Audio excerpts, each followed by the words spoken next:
my name is Justine Lamonaco. I am a parent of two children. I have two little girls that are 6 and 3.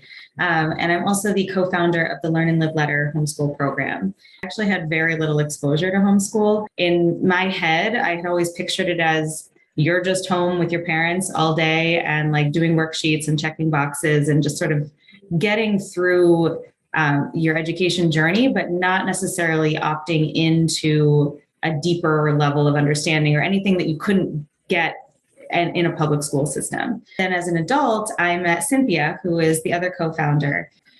So Cynthia had already tapped into this world, and I was watching her shuttle her boys all over Manhattan to different museums and outdoor like Shakespeare performances and all these things. And it was like, this is so cool. Like in my head, only really rich people got to have this like really refined, really specific way of educating that met their kid exactly where they were, was exactly what their kid wanted to study. And her boys were brilliant. They would have conversations with you like adults, and they were just like preteens at the time. So I saw them and I was like, this is so cool. And it kind of put it in my head that, well, maybe this is something I could consider. I got pregnant with my first baby, and pretty much from the time she was born, I was like, well, we're going to be together forever. Like I'm never leaving you. I want us to hang out all the time because I think you're so great.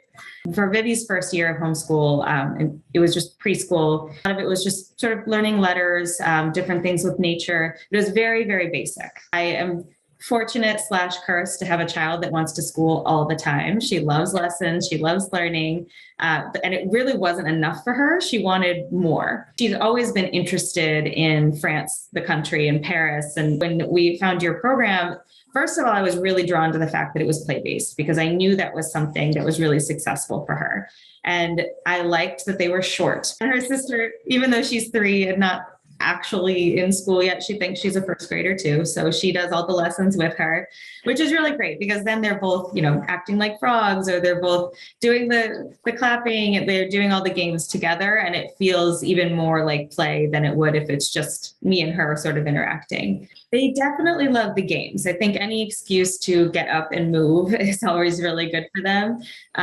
The ones that we had tried more recently were the videos of the stories. And I actually found my 3-year-old was really, really liked those. And I don't think it's like, I don't even know if consciously she was realizing that she was hearing it in 2 different languages, but she was very invested in the story. And I think the language was just sort of washing over her while she was following along with what was happening in the video. So it was, right away, they were really taken with it. They loved the cards and the videos. I was actually really surprised how quickly she retained the vocabulary by having that broader understanding of languages, and just the desire to communicate with people who might have different backgrounds or speak a different language or live in a different place is something that I really hope to instill in them from a very young age. So they are a child of the world in the sense that they recognize we're all different, but very connected.